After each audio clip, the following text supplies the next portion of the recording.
Hey, this is Chuck from Aquatic Artists, and we are here at this beautiful property that we built this amazing porcelain water feature earlier in the season, and I've been very excited. We finally got a chance to get back to the site, and it's all done. The yard is totally complete. The customer is an amazing, talented guy. He designed this whole yard himself, and he really loads this property up with these beautiful tropical plants that he does every year because, you know, we have cold winters down here in New Jersey, and it looks amazing. He put these beautiful tropicals in. The entire water feature looks amazing.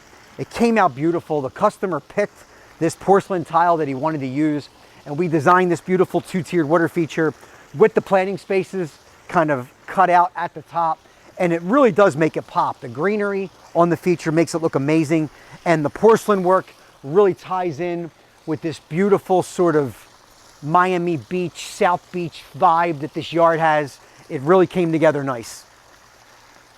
Yeah, so one of the more interesting / challenging components of this project when I met the client is he's like, Chuck, this is the tile I want to use, right? And he picked this 6x6 porcelain tile, which is beautiful.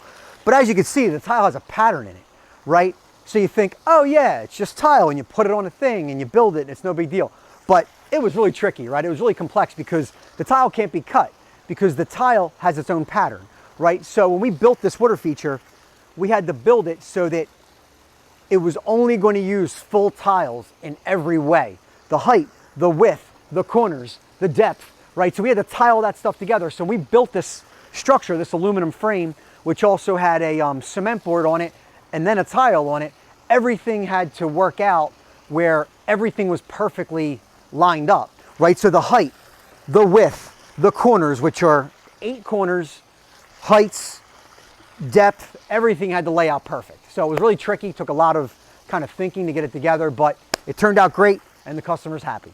Yeah, so another cool detail that we did here, which I loved, was we kind of fabricated these strips of bluestone to go around the perimeter as the capping, right?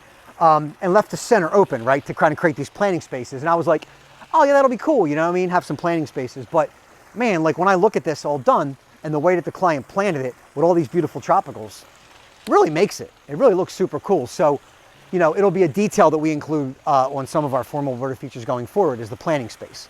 You know, it looks really awesome. And the inside we left open so it drains, right? There's a stone base under there. So when the water goes through, it'll just drain through and it won't kind of flood out the yard or get dirt in the pool or anything like that. So another, you know, functional element that's important. So yeah, love this thing, love this yard, love this project. It really came out awesome.